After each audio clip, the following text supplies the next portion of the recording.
భారత్ మాతాకి జై, భారత్ మాతాకి జై. అదే హిందూ దేశం కావాలని డాక్టర్ జీ చెప్పారు కదా, అలాగే మనం అందరం హిందువులంతా ఐక్యతగా కలిగి పోరాడాలి. హిందూ దేశం కోసం మనమే పోరాడాలి. అందరం మౌనంగా ఉంటే కుదరదు. ఇదే సమయం. జై శ్రీరామ్. మిత్రులందరికీ జై శ్రీరామ్. మిత్రులారా, ఈ రోజు భారతదేశంలో కేవలం హిందువుల కారణంగా 25,000 యువకుడు దీపు చంద్రదాస్ మీద ముస్లిం మూకలు కొంతమంది దేశద్రోహ ముద్ర వేసి ఘోరంగా నీచంగా జంతువుల మీద పడి అరాచకం చేసి ఈ రోజు ఒక మనిషి నిర్దాక్షిణ్యంగా చంపివేయడం జరిగింది. అది చంపడంతో పాటు ఎంత ఘోరంగా అంటే బట్టలు నగ్నంగా ఆ యొక్క శరీరం పైన మృతదేహం పైన ఎగురుతూ ఆ యొక్క మృతదేహాన్ని చెట్టుకు పైకి కట్టి ఆ యొక్క పెట్రోల్ పోసి నిప్పండి దుర్మం చేసి రాక్షస క్రీడని ఆ యొక్క వాళ్ళు చేయడం జరిగింది. కాబట్టి ఈ యొక్క దీపు చంద్రదాస్ హత్య కాదు, హిందూ సమాజం అంతా ఈ యొక్క దీపు చంద్రదాస్ హత్యతో మేల్కోవాలి. ఈ రోజు బంగ్లాదేశ్ లోపల ఏదైతే హిందువుల మీద దాడి జరుగుతూ ఉన్నాయో అవన్నీ ఖచ్చితంగా ఒక భవిష్యత్తులో భారత్ నివసించే హిందువుల పైన ఖచ్చితంగా ఒక ప్రమాద హెచ్చరికది. బాగా గుర్తుపెట్టుకోండి. హిందువుల జాగ్రత్త లేకపోతే భవిష్యత్తులో ఎలాంటి పరిస్థితి మరి తలెత్తే పరిస్థితి ఉంది. ఇంతమంది కూడా గతంలో భారతదేశంలో జమ్మూ కాశ్మీర్ తెలంగాణ పాల్గొన లోపల సాధువులపై దాడి జరిగింది. ఆ తర్వాత పశ్చిమ బెంగాల్ జరుగుతూ ఉన్నాయి. మరి గతంలో కేరళ లోపల మలబార్ ప్రాంతంలో మోహనగరంలో జరిగింది. ఇలా చూసుకుంటూ పోతే అనేక రకమైన ఘటనలు జరుగుతూ ఉన్నాయి. కాబట్టి దయచేసి ప్రతి ఒక్కరు కూడా ఆలోచించండి, అర్థం చేసుకోండి. మన ధర్మాన్ని మనం జాగ్రత్త తీసుకోకపోతే భవిష్యత్తు లోపల దీపు చంద్రదాస్ అగ్ని మన ఇంటికి అంటుకుంటుంది. అస్మాత్తుగా హెచ్చరిస్తూ ప్రతి ఒక్కరు కూడా జాగ్రత్తగా కోరుకుంటూ జై శ్రీరామ్, జై శ్రీరామ్.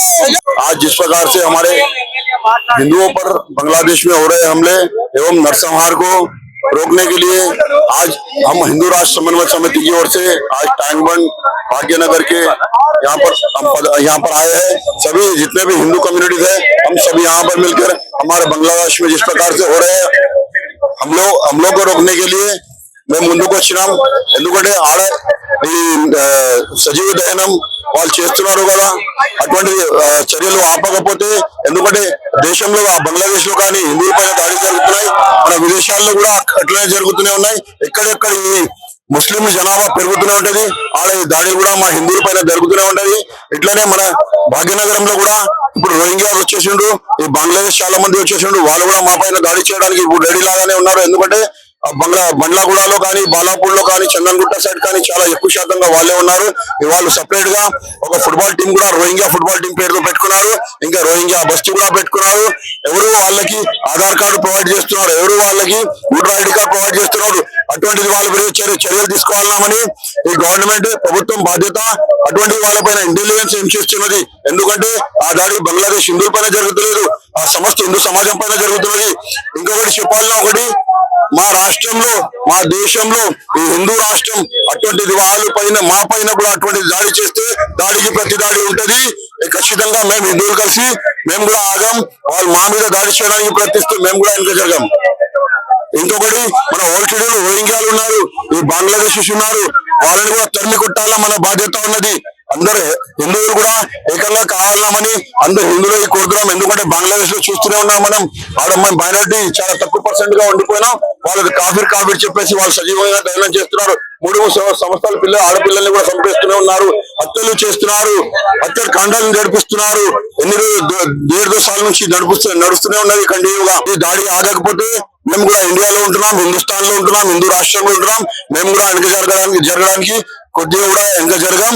ఇంకా అన్ని హిందూ సంఘాలు ముందుకు వచ్చి మేము కూడా వాళ్ళు ఆపకపోతే మేము ముందుకు వస్తాం, మేము ముందుకు వచ్చి ఆపడానికి ప్రయత్నిస్తాం.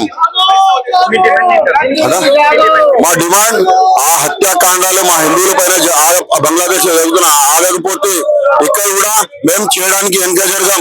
ఎందుకంటే ఆడ హిందూ మా దీపు చంద్రదాస్ సజీవ దహనానికి హత్యాకాండానికి వాళ్ళు ముందుకు వచ్చిండు కదా, ఇప్పుడు మేము కూడా ముందుకు వచ్చేస్తే మేము అహింసా పరమధర్మం అంటాం. కానీ మహాభారత్ లో ఒక శ్లోకం ఉన్నది, యదా యదా ధర్మ జ్ఞానిర్భవతి భారత. ఎందుకంటే మేము కూడా మహాభారత శ్లోకం చదివిన వాళ్ళు, భగవద్గీత చదువుకున్నాం. హింసాకాండం అంటే మాకు కూడా వచ్చు, ఆ హింసాకాండం మేము ఇంకా చేయాలంటే ఆలోచిస్తున్నాం. మా దాడి ఆపకపోతే మేము కూడా గట్ల చర్యలు తీసుకోవడానికి ఇంకా జరగం. సెలబ్రిటీలు కూడా ఎవరు కూడా ఎవరు ఎందుకు సెలబ్రిటీస్ కి అవసరమా అన్న? వాళ్ళకి డబ్బులతో అవసరం ఉన్నది, దేశంతో అవసరం లేదు. అటువంటిది వాళ్ళని మీడియా నేనేమంటున్నా అంటే ఆ మూవీస్ కానీ వాళ్ళు ఎక్కడ వస్తున్నారు అది కూడా మనం ఖండించాలన్నా, ఇంకా బాయ్కాట్ కూడా చేయాలన్న అవసరం ఉన్నది. ఫస్ట్ అయితే ఇది కూడా చెప్తున్నా, వాళ్ళు వస్తువులు అమ్ముతున్నారు కదా, అటువంటి వస్తువులు మేము బాయ్కాట్ చేయాలన్నా. ఫస్ట్ సోషల్లీ బహిష్కారం చేయాలా, సోషల్లీ బాయ్కాట్ చేయాలా అవసరం ఇప్పుడు మన దగ్గర ఉన్నది. ఎందుకంటే ఓటీటీలో కానీ ఓటీటీలో అన్ని బిజినెస్ వాళ్ళు ఎక్యుపై చేసుకున్నారు. ఇంకా చిన్న ఇంకా మనం హిందువులు దుకాణం పెట్టుకుని బిజినెస్ నడిపిస్తున్నారంటే వాళ్ళు ముందుకు వచ్చి బండ్లు గిడ్డలు పెట్టి మన బిజినెస్ కూడా ఆపడానికి ప్రయత్నిస్తున్నారు. వాళ్ళకి కూడా చెప్తూనే ఉన్నా, ఇప్పుడు ఎంఐఎం పార్టీ స్ట్రాంగ్ గా, ఎంఐఎం అంటే టెర్రరిస్ట్ పార్టీ అంటే ఇప్పుడు కాంగ్రెస్ మారిపోయింది. ఎప్పటి నుంచి ఎక్కడెక్కడ ఏ రాజ్యంలో కాంగ్రెస్ పార్టీ ఉంటది, హిందువుల పైన అట్లనే దాడులు జరుగుతూనే ఉంటది. దానికి ఏమంటున్నాం అంటే మేమందరం హిందువులు మేల్కోకపోతే ఎప్పుడు కూడా మన మీద కూడా దాడి జరగవచ్చు. ఎప్పుడు అవసరం వచ్చింది మనకి బంగ్లాదేశ్ దాడి చూసుకుంటూ